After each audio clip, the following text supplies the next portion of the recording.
Bonjour à tous et bienvenue. Dans cette vidéo, je vous présente les principales nouveautés 2023 en matière de paye. Alors attention, dans cette vidéo, je ne détaille pas les principes de base de paye, ce n'est pas l'objet.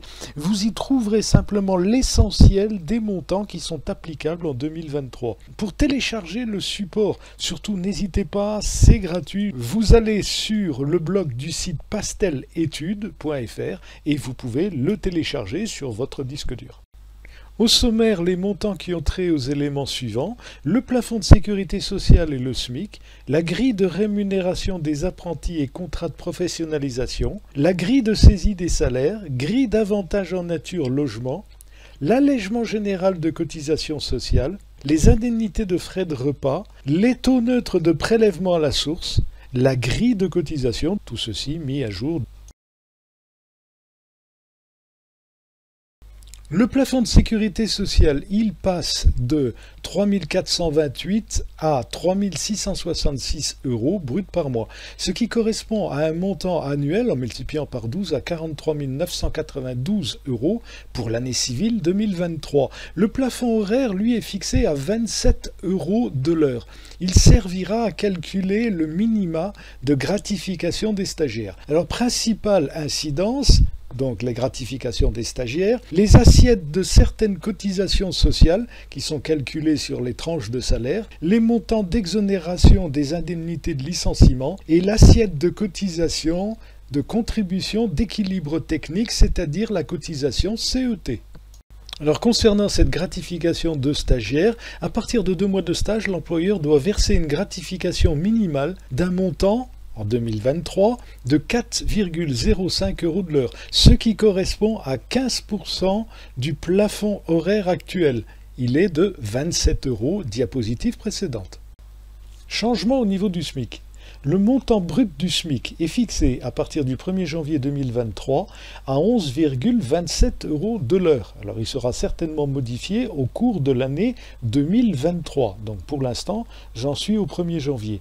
Soit un montant mensuel brut de 1709,28, ce qui correspond à un salaire net, en retirant les retenues salariales, de 1353,07. Alors attention, avant l'incidence des prélèvements salariaux et patronaux, de prévoyance et de mutuelles qui dépendent des entreprises. Le décompte mensuel est le suivant, donc c'est toujours le même décompte, 11,27 multiplié par 35 heures, je suis parti sur un temps plein, ou multiplié par une durée horaire en temps partiel, multiplié par 52 semaines, divisé par 12 mois, et cela correspond pour un temps plein à un brut de 1709,28.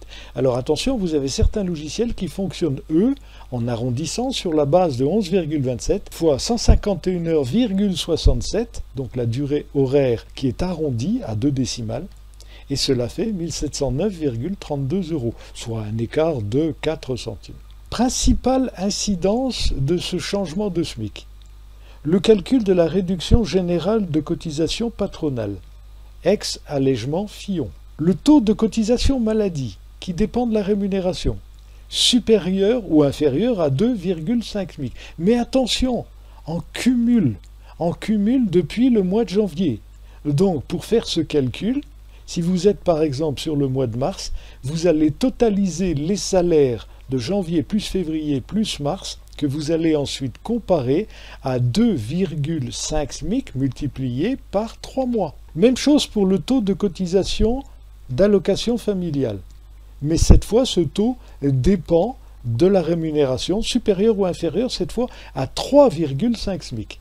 La rémunération des apprentis qui est calculée sur la base d'un pourcentage du SMIC. La rémunération des salariés en contrat de professionnalisation, même type de grille, et l'indemnisation minimale de l'activité partielle, c'est-à-dire le chômage partiel ou chômage technique. Un rappel de l'évolution du SMIC du 1er janvier 22 au 1er janvier 23. Alors les périodes du 1er janvier jusqu'au 30 avril 22, SMIC horaire 10,57, donc un SMIC mensuel 1603,12. À partir du 1er mai jusqu'au 31 juillet, toujours 22, 10,85 de SMIC horaire, 1645,58 de SMIC mensuel, donc une augmentation brute de 42,46. Du 1er août jusqu'au 31-12-22, 11,07 de SMIC horaire, 1678,95 de SMIC mensuel, augmentation de 33,37. Et là, à présent, du 1er janvier jusqu'à la prochaine date de changement, 11,27 euros horaire, 1709,28 euros de SMIC mensuel et une augmentation de 30,30 euros. Voyons à présent l'indemnisation des arrêts de travail par la sécurité sociale. Les montants maximum d'indemnité journalière, et ce par journée d'arrêt, journée calendaire, sont fixés comme suit. Pour l'arrêt maladie, vous avez une limite de 1,8 SMIC, ce qui correspond à 50,58 euros par journée d'arrêt maximum. La maternité, elle, est limitée au montant du plafond, soit 95,22 euros par journée d'arrêt. L'accident du travail durant les 28 premiers jours est limité à 0,834% du plafond, mais annuel, donc sur 12 mois, multiplié par 60%. Cela fait donc une limite de 220,14 euros. À partir du 29e jour, vous avez cette fois-ci un taux de 80%, ce qui porte le montant limite à 293,51 euros, toujours par journée calendaire. Ces montants sont des montants bruts, qui subissent donc une déduction de CSG-CRDS de 6,70%. Autre mise à jour à effectuer en fonction du SMIC, la grille de rémunération des apprentis en 2023. Les deux variables n'ont pas changé. Il s'agit toujours de l'année du contrat et l'âge de l'apprenti. Et en fonction de ces deux variables, vous vous situez sur cette grille qui vous donnera le montant du salaire minimum. Les pourcentages n'ont pas changé par rapport aux grilles précédentes, si ce n'est le montant du SMIC, multiplié par les pourcentages qui vous donnent donc ces montants. Donc par exemple, un apprenti de 20 ans, en deuxième année, 51% du SMIC, c'est-à-dire 871,73 en fonction du SMIC est en vigueur au 1er janvier 2023. Il est à noter que les salaires des apprentis sont exonérés de cotisations salariales, donc pas de changement à ce niveau-là, et ce à hauteur de 79% du SMIC, soit pour le SMIC 2023, ou du moins au 1er janvier 2023, 1350,33. Intégralement de CSG-CRDS, quel que soit le salaire, et exonéré d'impôt sur le revenu à hauteur du SMIC. Cette dernière exonération va cesser de s'appliquer lorsque le salaire cumulé de l'année civile excédera 12 SMIC mensuels. À partir de ce moment, il y aura donc prélèvement à la source, pour la différence bien entendu. La grille de rémunération des contrats de professionnalisation retrouve les mêmes variables que précédemment, à savoir l'âge d'une part et d'autre part le niveau de la formation. Et ensuite, vous avez exactement les mêmes taux, si ce n'est que le SMIC ayant changé, les montants sont différents. Dans ce tableau, ils ont été calculés en fonction du SMIC 2023. À noter aussi, au cas changement à ce niveau-là, je le précise simplement, il n'y a aucune exonération pour ce contrat, aucune exonération salariale ni patronale. Par contre, il y a bénéfice de la réduction générale de cotisation patronale ex-Fillon.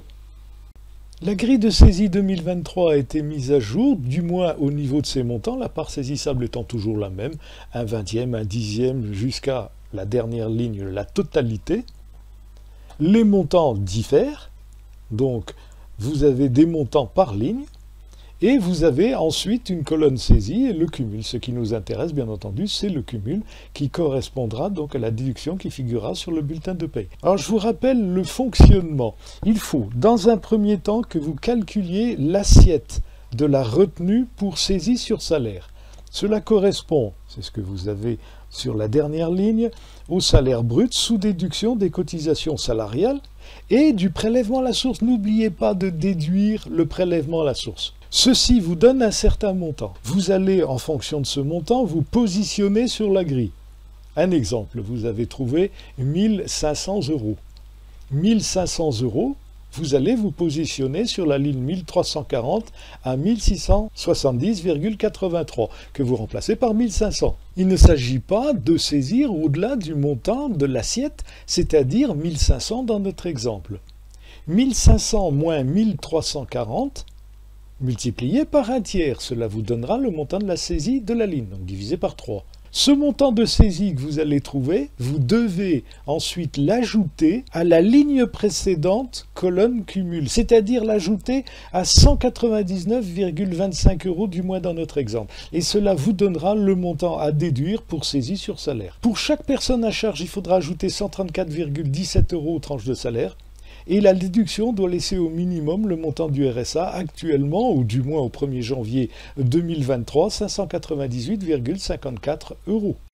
L'évaluation de l'avantage en nature du logement de fonction fait aussi traditionnellement l'objet d'une nouvelle grille. Donc voici la grille à utiliser en 2023. Donc les règles sont toujours les mêmes. Vous partez sur les rémunérations mensuelles brutes. Vous avez toujours ces mêmes fractions de plafond. Donc ceci n'a pas changé. Par contre, le plafond ayant changé, vous avez automatiquement des montants qui seront différents dans ces différentes lignes. Vous avez ensuite deux colonnes. Si le logement ne comporte qu'une seule pièce, vous prendrez donc en compte le montant qui correspond à la ligne de salaire. Si le logement comporte plusieurs pièces principales, dans ce cas, vous devez prendre le montant de la ligne, mais à multiplier par le nombre de pièces principales. Nombre de pièces principales, c'est-à-dire les séjours et les chambres. Ainsi, vous avez calculé le montant de l'avantage en nature qui sera à ajouter au niveau du salaire brut et à retrancher ensuite du calcul du salaire net à payer après prélèvement à la source. Voyons à présent l'évaluation des avantages en nature repas en 2023, et ce pour les salariés hors apprentis et contrats de professionnalisation que nous verrons par la suite. Alors la fourniture gratuite d'un repas par l'employeur à son salarié, en dehors du secteur hôtel, café, restaurant, le sigle HCR, hôtel, café, restaurant, 5,20 € par repas, à ajouter ensuite au salaire brut et à déduire pour obtenir le salaire net à payer. À présent, la fourniture gratuite d'un repas dans le secteur de l'hôtellerie, café, restauration, 4,01 € par repas. Les apprentis et contrats de professionnalisation. Les évaluations pour apprentis et contrats de professionnalisation, il suffit de prendre les chiffres précédents multipliés par 75%, c'est-à-dire en dehors du secteur hôtel, café, restaurant, 5,20 € fois 75% égale 3,90 € par repas. Et à présent, dans les secteurs d'hôtel, café et restaurant, vous partez sur 4,01 € que vous multipliez par 75% égale 3,01 € toujours par repas. Les titres repas et les limites pour exonération en 2023. La participation maximale de l'employeur au titre restaurant est de 6,50 € par titre en 2023. La prise en charge en pourcentage n'a pas été modifiée. Elle est toujours de 50 à 60% de la valeur du titre par l'employeur. Ce qui signifie donc, à contrario, 50 et 40% de la valeur du titre pour le salarié. La valeur nominale maximale du titre en cas de prise en charge de 50% par l'employeur est donc de 6,50 divisé par 50%, cela fait 13 €. Donc si l'employeur prend 50% à sa charge. Si l'employeur prend 60% à sa charge, 6,50 divisé par 60% égale donc 10,83 €. Vous voyez, il suffit donc de faire la multiplication, 60% multiplié par 10,83 ou 50% multiplié par 13, cela vous donne un maximum de 6,50 € par titre repas. Donc, si vous avez une prise en charge qui serait par exemple de 55%, dans ce cas, 6,50 divisé par 55%, cela vous donnerait le montant maximal de la valeur nominale du titre. Dans le cas de remboursement de frais professionnels de repas qui seraient effectués par des forfaits, donc l'employeur a décidé de verser un forfait par repas, dans ce cas, vous avez aussi des limites qui ont été modifiées. Les repas au restaurant sont de 20,20 € forfaitaires par repas. Donc ça s'applique uniquement au forfait. Si vous avez un remboursement réel, cela ne s'applique pas. Les repas ou collations en dehors des locaux, 9,90 € par repas. Les repas ou collations qui sont pris dans les locaux de l'entreprise, dans le cas d'une organisation particulière de travail, des travails de nuit en équipe, etc., 7,10 € par repas en 2023. La limite d'exonération des bons d'achat, 5% du plafond mensuel, donc aucun changement à ce niveau, si ce n'est que le plafond mensuel a évolué, est à présent de 3 666 €, multiplié par 5%, donc la limite est de 183 €. Au-delà de cette limite de 183 €, donc de 5%, certaines conditions doivent être remplies pour bénéficier de cette exonération. Donc je vous ai mis le lien pour consulter toutes les conditions qui sont nécessaires pour obtenir cette exonération. Comme tous les ans, nous avons droit à une réduction du coefficient global d'exonération de cotisation patronale. Alors le détail des exonérations n'est pas modifié, vous retrouvez exactement les mêmes cotisations exonérées, maladie, vieillesse, donc les taux n'ont pas changé, sont toujours les mêmes, mais par contre vous avez l'accident du travail. L'accident du travail dépend du secteur d'activité. Et dans ce cas-là, vous avez, j'allais dire, un pourcentage forfaitaire. Pourcentage forfaitaire qui est très bas, qui plus est, ensuite diminue d'année en année. Par exemple, en 2022, il fallait prendre en compte un taux de 0,59%. À présent, de 0,59%, cela passe à 0,55%. Et lorsque vous totalisez toutes ces exonérations, vous obtenez, si la cotisation FNAL est de 0,10% sur la tranche A, c'est-à-dire dans le cadre de moins de 50 salariés d'effectifs, dans ce cas, vous obtenez 31,91% dans votre formule de calcul, c'est-à-dire 0,3191. Voici la formule de calcul. La formule de calcul, elle, n'a pas été modifiée. Dans le cas où la cotisation FNAL est de 0,50% mais calculée sur le brut, dans ce cas-là, vous avez, lorsque vous totalisez, un montant de 32,31%, c'est-à-dire 0,3231. Cela tient au fait que le FNAL passe de 0,10 à 0,50, donc 0,40 de plus. Ça nous mène à 0,3231. Et donc, la formule de calcul avec ce taux divisé par 0,6, et puis ensuite le reste de la formule de calcul. Quelques cas particuliers au niveau de la réduction générale de cotisation patronale. Vous avez certaines professions qui ont des cotisations différentes, donc des exonérations différentes. Le taux maximal, nous l'avons vu, est de 0,3191 dans cette première colonne pour les effectifs inférieurs à 50 salariés. À partir de 50 salariés, il passe à 0,3231, ce qui correspond à l'augmentation de la cotisation FNAL, 0,10 à 0,50%, donc 0,4 de plus. Pour les journalistes, nous avons un coefficient maximal qui est de 0,2902 et 0,2942, au-delà de 50 salariés. Les professions médicales à temps partiel, 0,2935 et 0,2975. Les VRP multicartes, 0,3026 et 0,3066. Les entreprises ne disposant pas d'un taux de prélèvement personnel pour un de leurs salariés sont dans l'obligation d'utiliser une grille de taux neutre, dont voici un exemple, la grille utilisable en métropole en 2023. Vous avez donc les différentes tranches de salaire de A, et ensuite le taux qui doit être appliqué en fonction du salaire en question. Voici donc pour 2023.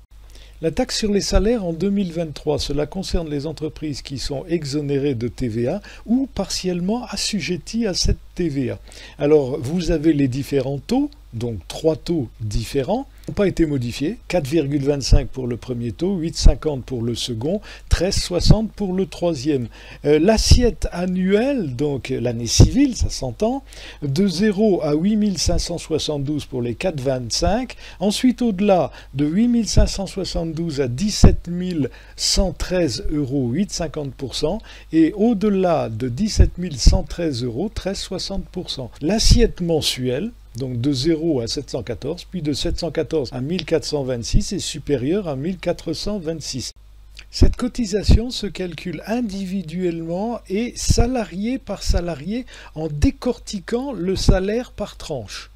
De 0 à 714, de 714 à 1426, et pour tout ce qui est supérieur à 1426, et on applique le taux. Ensuite, lorsque vous avez la totalité des taxes individuelles, vous totalisez tout ceci sur une année civile, et cela correspondra donc au montant de la taxe sur les salaires global de l'entreprise.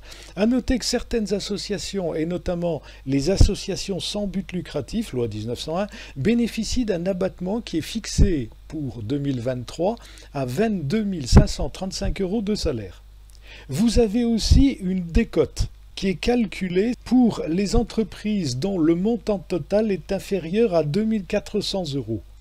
Donc dans ce cas-là, s'il est inférieur déjà à 1 200 €, vous avez une franchise totale, donc aucune cotisation ne sera due. Et si par contre il se situe entre 1 200 et 2 400 €, l'entreprise bénéficie d'une décote des 3/4. Des 3/4 de la différence entre 2040 et le montant que vous avez pu calculer en utilisant cette grille. L'exonération des indemnités de licenciement ou de mise à la retraite. Alors attention, mise à la retraite, il ne s'agit pas d'un départ volontaire par le salarié, c'est l'employeur qui met à la retraite. Donc dans ce cas-là, il s'agit véritablement d'un licenciement. Donc au niveau de l'exonération, je vous ai fait figurer les principes pour l'impôt sur le revenu, donc exonération d'impôt sur le revenu, de cotisation sociale ou de CSG, CRDS, ces exonérations étant différentes. Le principe, lui, ne change pas. Ce qui change, ce sont les montants. Les montants, puisque ces montants sont liés au plafond de sécurité sociale. Donc par exemple là, vous voyez pour l'impôt sur le revenu, la fraction exonérée est plafonnée à 5 fois le plafond annuel de sécurité sociale, c'est-à-dire 219 960 €. Donc jusqu'à ce montant, vous avez donc une exonération. 6 fois en cas de licenciement, là il s'agit de mise à la retraite, là il s'agit de licenciement. Pour les cotisations sociales, là aussi vous avez une limite qui est liée au plafond de sécurité sociale. C'est-à-dire vous avez une exonération jusqu'à cette limite de 2 plafonds annuels. Donc à partir du moment où le montant de l'indemnité est inférieur ou égal à 2 plafonds annuels de sécurité sociale, soit 87 984 du moins pour 2023, vous avez exonération complète. Puis ensuite, les indemnités qui dépassent 10 ou 5 plafonds annuels doivent être soumises à cotisation dès le premier euro. Donc là aussi, multiplié par 3666, du moins pour 2023.